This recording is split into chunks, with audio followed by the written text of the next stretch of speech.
प्यारे छात्रों, आज प्रतिभा खोज एजुकेशनल वर्ल्ड में आपका स्वागत है। आज हम लोगों का टॉपिक जो होगा निर्देशांक ज्यामिति अर्थात कोऑर्डिनेट ज्योमेट्री के बारे में हम लोग आज देखेंगे। सबसे पहले देख ले हम लोग का जो टॉपिक है निर्देशांक ज्यामिति, जिसको अंग्रेजी में कोऑर्डिनेट ज्योमेट्री कहते हैं। तो कोऑर्डिनेट ज्योमेट्री के थोड़ा हम हिस्टोरिकल टॉपिक पर जाते हैं कि कोऑर्डिनेट ज्योमेट्री कहाँ से शुरू हुआ था। तो सबसे पहले ये है कि कोऑर्डिनेट ज्योमेट्री जो है फ्रेंच से शुरू हुआ था। कहाँ से शुरू हुआ था? फ्रेंच से। इसके बाद दूसरा टॉपिक आता है कब शुरू हुआ था। तो ये जो है 17वीं सेंचुरी में शुरू हुआ था, 17वीं शताब्दी में। कब शुरू हुआ था? 17वीं शताब्दी में शुरू हुआ था। और तीसरा एक क्वेश्चन उठता है कि इसका इंट्रोड्यूसर कौन है, इसको किसने बनाया था। तो इंट्रोड्यूस करने वाले जो गणितज्ञ हैं उनका नाम है रेने डेस्कार्टे। रेने डेस्कार्टे की जो जन्म है 1596 और इनका पूरा जीवन काल जो है 54 वर्ष का रहा। 1650 में इनका जो है ये डेथ कर गए, अर्थात इनका निधन हो गया। और इन्होंने अपने 54 साल के 54 ईयर के जीवन काल में, जिसको हम 1600 के बाद 16वीं सेंचुरी के बाद अर्थात 17वीं सेंचुरी में इन्होंने कोऑर्डिनेट ज्योमेट्री का इंट्रोड्यूस किया, कोऑर्डिनेट ज्योमेट्री को इंट्रोड्यूस किया, इसका प्रतिपादन किया। तो ये बात आप लोग ध्यान से सुन लें कि कोऑर्डिनेट ज्योमेट्री का जो शुरुआत कहाँ से हुई, तो फ्रेंच से हुई। कब हुई? तो 17वीं सेंचुरी में हुई। और इसका इंट्रोड्यूसर कौन है? तो रेने डेस्कार्टे, जिसको हिंदी में बोलते हैं प्रतिपादक, अर्थात इसको बनाने वाले, अर्थात हम फादर ऑफ कोऑर्डिनेट ज्योमेट्री भी कह सकते हैं। अब हम चलते हैं इसके अगले टॉपिक पे। रेने डेस्कार्टे ने दो परपेंडिकुलर लाइन या दो लंबवत रेखाएं लिया। एक को जो है एक्स अक्ष और दूसरे को जो है वाई अक्ष कहा। तो ये जो है दोनों लंबवत रेखाएं एक दूसरे को जिस बिंदु पर काटती है उसको हम क्या बोलते हैं? मूल बिंदु। उसको जो है हम लोग मूल बिंदु कहते हैं। जैसे वो बिंदु पर काट रहे हैं इसको मूल बिंदु कहेंगे। इंग्लिश में जो है इसको ओरिजिन बोलते हैं, इंग्लिश में ओरिजिन कहते हैं। क्लियर? इसके बाद जो मूल बिंदु के एक्स अक्ष का जो दाहिना पार्ट होता है, जो राइट हैंड होता है, इस या ये पूरे एक्स अक्ष को हम क्या बोलते हैं? भुज बोलते हैं। क्या बोलते हैं? भुज।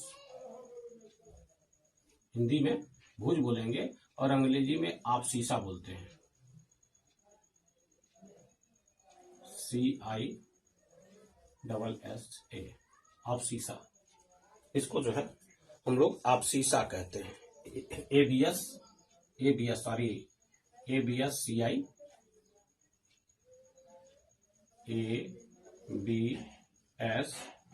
CISSA। जो ये हॉरिजॉन्टल लाइन है इसको हम आप सीसा बोलेंगे, अर्थात भुज बोलेंगे। और इसको एक्स अक्ष भी कहते हैं, एक्स एक्सिस भी कहा जाता है। जो इसका जो वर्टिकल लाइन होता है, ये जो लाइन होती है, इसको हम ऑर्डिनेट बोलते हैं। अंग्रेजी में ऑर्डिनेट बोलते हैं और हिंदी में जो है इसको कोटि कहते हैं। इसको कोटि कहते हैं। तो इसके जो पार्ट हैं ये तो आप लोगों ने समझ गया। अब आगे हम चलते हैं अगले टॉपिक पे कि जो ऑर्डिनेट और आपसीसा के जो पार्ट हैं, जो दोनों के दो पार्ट होते हैं, तो मूल बिंदु एक अक्ष पर अर्थात भुज आपसीसा पे मूल बिंदु के दाहिने तरफ जो भी हम दूरी मेजर करते हैं, ये जो है सभी पॉजिटिव होती है। क्या होती है? सभी जो है पॉजिटिव होती है। और मूल बिंदु के लेफ्ट साइड बाएं तरफ जो भी हम दूरी लिखते हैं, ये जो है सभी निगेटिव होती है। उसी तरह से मूल बिंदु के ऊपर वाई अक्ष पर जो भी हम डिस्टेंस लेते हैं, जो भी दूरियां लेते हैं, सभी जो है पॉजिटिव होती है। और मूल बिंदु के नीचे जो भी हम दूरी लेते हैं, ये सभी जो है निगेटिव होती है। इस बात को ध्यान रखें, जो भी दूरी होगी वो निगेटिव होगी। अब देखिए, अब क्या है, हम लोग चलते हैं अगले टॉपिक पे, क्योंकि इसको पूरी जानकारी होना चाहिए।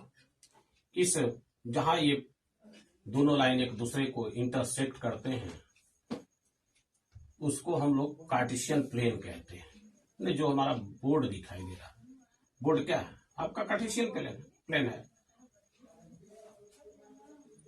और इसमें जैसे रेने देकार्ते ने अपनी पूरी बॉडी को, दोनों हाथ को ऐसे फैला करके देखा, तो जो हमारा भुजाएं हैं, जो दाहिना हाथ है ये भी हमारा आपसीसा है, बायां हाथ है ये भी आपसीसा है। लेकिन दाहिना हाथ जो है ये आपसीसा का पॉजिटिव पार्ट है, जिसको भुज का धनात्मक पार्ट बोलते हैं, और बायां हाथ जो है भुज का ऋणात्मक पार्ट है, आपसीसा का जो है ऋणात्मक पार्ट होता है। उसी तरह से हमारे गर्दन के ऊपर का जो पार्ट होता है, हेड से लेकर के, कंधे से लेकर के हेड तक, ये जो है ऑर्डिनेट का पॉजिटिव पार्ट होता है।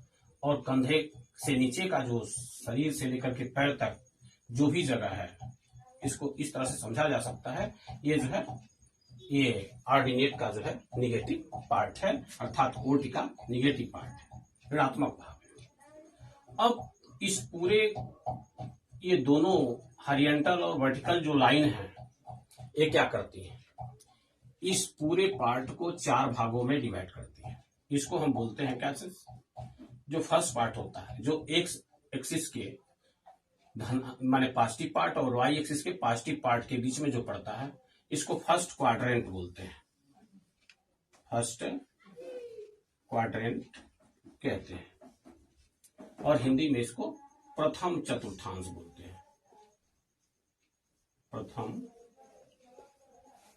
चतुर्थांश कहते हैं। आज जो एक्स एक्सिस के निगेटिव पार्ट और वाई एक्सिस के पॉजिटिव पार्ट के बीच का जो कवर एरिया होता है, ये जो है सेकेंड क्वाड्रेंट होता है। सेकेंड क्वाड्रेंट होता है। इसको जो है द्वितीय चतुर्थांश कहते हैं। इसके बाद एक्स एक्सिस के निगेटिव पार्ट और वाई एक्सिस के जो निगेटिव पार्ट के बीच का जो एरिया होता है, इसको थर्ड क्वाड्रेंट बोलते हैं।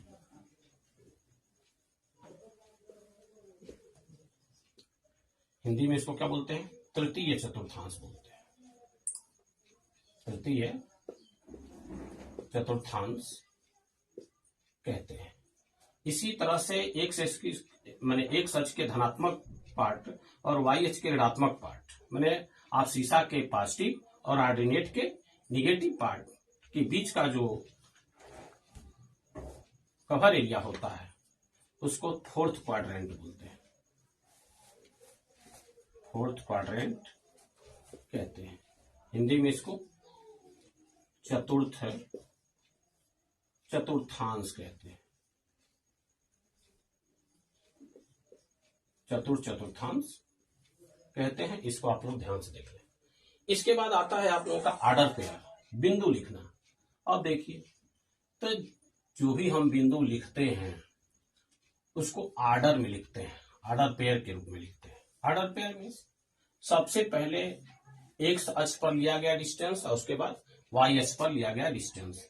जैसे पहले ये है, तो इसमें जो दोनों पॉजिटिव है, तो इसको हम क्या कर सकते हैं? प्लस प्लस कर सकते हैं। मैंने जो कोऑर्डिनेट में एक्स की वैल्यू और वाई की वैल्यू दोनों धनात्मक हो, वो जो है प्रथम चतुर्थांश में पड़ेगा, फर्स्ट क्वाड्रेंट में पड़ेगा। और जिसमें एक्स की वैल्यू निगेटिव और वाई की वैल्यू पॉजिटिव हो, वह जो है द्वितीय चतुर्थांश में पड़ेगा, सेकंड क्वाड्रेंट में। और जिसमें दोनों निगेटिव हो, अर्थात एक्स की वैल्यू भी निगेटिव हो और वाई की वैल्यू भी निगेटिव हो, तो उसको जो है वह ऑर्डर पेयर जो है थर्ड क्वाड्रेंट में होगा। इसके बाद एक्स की वैल्यू पॉजिटिव और वाई की वैल्यू जब निगेटिव आ जाए, तो ये जो पॉइंट होगा, जो इसका ऑर्डर पेयर होगा, ये जो है फोर्थ क्वाड्रेंट अर्थात चतुर्थ चतुर्थांश में पड़ेगा। इस तरह से हम इसको समझ सकते हैं।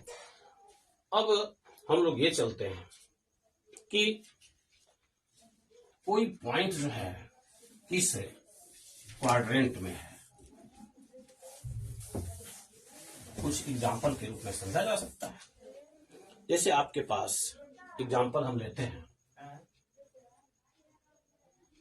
4,6 है। आपसे पूछा जाए क्वेश्चन कि 4,6 है, ये किस क्वाड्रेंट में है। -4,6 है, ये किस क्वाड्रेंट में है। -4,-6 है, ये किस क्वाड्रेंट में है। और 4,-6 ये किस क्वाड्रेंट में है, ये किस चतुर्थांश में है। इस तरह से इस एग्जाम्पल के द्वारा हम समझ सकते हैं। तो ये देखिए दोनों पॉजिटिव है, एक्स की वैल्यू पॉजिटिव, वाई की वैल्यू पॉजिटिव। ये आपका क्या होगा, फर्स्ट क्वाड्रेंट में होगा। इसको क्या बोलेंगे, प्रथम चतुर्थांश बोलेंगे। कि the point 4,6 lie in first quadrant. बिंदु 4,6 का जो ऑर्डर पेयर है, ये प्रथम चतुर्थांश में स्थित है। ये क्या है, इसमें एक्स की वैल्यू निगेटिव है और वाई की वैल्यू पॉजिटिव है। ये किस क्वाड्रेंट में होगा, सेकेंड क्वाड्रेंट में होगा। इसको हम द्वितीय चतुर्थांश बोलेंगे। The point -4,6 lie in second quadrant. -4,6 द्वितीय चतुर्थांश में स्थित है। इसी तरह से ये है माइनस, दोनों निगेटिव है, एक्स की भी वैल्यू निगेटिव और वाई की वैल्यू भी निगेटिव। तो ये क्या है, ये थर्ड क्वाड्रेंट में है। ये जो है आपका थर्ड क्वाड्रेंट में पड़ेगा। इसको तृतीय चतुर्थांश करेंगे। The point -4,-6 lie in third quadrant. बिंदु -4,-6 तृतीय चतुर्थांश में स्थित। उसी तरह से जो बिंदु 4,-6 है, ये जो है फोर्थ क्वाड्रेंट में है, अर्थात चतुर्थ चतुर्थांश में स्थित है। चतुर्थ चतुर्थांश में स्थित है। अब हम लोग चलते हैं अगले टॉपिक पे। कुछ अब देख लीजिए, कुछ ऐसे पॉइंट होते हैं, ये कुछ पॉइंट ऐसे होते हैं जैसे +-a, 0 के फॉर्म में होते हैं। और दूसरा जो पॉइंट होगा 0, +-b के फॉर्म में होगा। अब इस फॉर्म में जो होगा, तो वो जो है कोई पॉइंट क्या होंगे, किसी भी क्वाड्रेंट में नहीं होंगे, या तो एक्स एक्सिस पर होगा या तो वाई एक्सिस अर्थात एक्सिस पर होंगे। देख लीजिए एग्जांपल पे, तो जो भी पॉइंट इस फॉर्म में होंगे वह एक्स अक्ष पर होंगे, वह किसी भी क्वाड्रेंट में, किसी भी चतुर्थांश में नहीं होंगे। जैसे एग्जांपल के रूप में 5,0 ले लिए या -5,0 ले लें, तो ये क्या होंगे, लाई ऑन एक्स एक्सिस। ये क्या होंगे, लाई ऑन एक्स एक्सिस, या किसी क्वाड्रेंट में नहीं होंगे, एक्स अक्ष पर स्थित होंगे। इसी तरह से ये जो पॉइंट होंगे, ये वाई अक्ष पर स्थित होंगे। कहां होंगे, वाई अक्ष पर स्थित हो सकते हैं। एग्जाम्पल के रूप में 0,7 ले लेते हैं और 0,-7 ले लेते हैं। ये दोनों पॉइंट कहां होंगे, ऐसे जो भी पॉइंट होंगे इस फॉर्म में, तो ये जो है वाई अक्ष पर होंगे। इसको इंग्लिश मीडियम वाले बच्चे क्या लिखते हैं, लाई ऑन वाई एक्सिस। तो इतने बात को आप लोग ध्यान से कवर करें और अगले वीडियो का इंतजार करें। तब तक के लिए आप सबको धन्यवाद।